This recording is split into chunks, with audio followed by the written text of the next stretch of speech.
ریت کے ذروں میں اللہ بدل دیتا مجھے، پھر مجھے راہ محمد میں بچھایا جاتا، باخدا قدموں میں سرکار کے پایا جاتا، خاک غوجات میں سرکار کے قدموں کے تلے،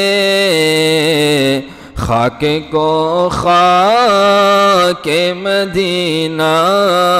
میں ملایا جاتا، مل کے سب لوگ مٹی سے مجھے گارا کرتے، پھر مجھے مسجد نبوی میں لگایا جاتا،